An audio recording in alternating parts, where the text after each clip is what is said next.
Hello viewers, আপনারা দেখতেছেন কবুতরকে ট্রেনিং দেওয়া হইতেছে।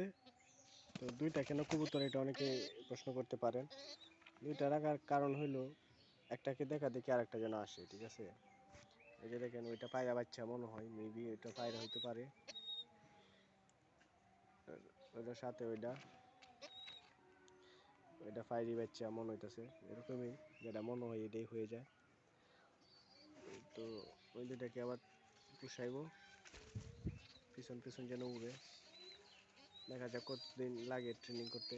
ওই দুইটার বয়স মনে হয় 1 মাস কিছু উপরে হইতে পারে, 1 মাস 10-12 দিন, এত না, 1 মাস 5-6 দিন হইব।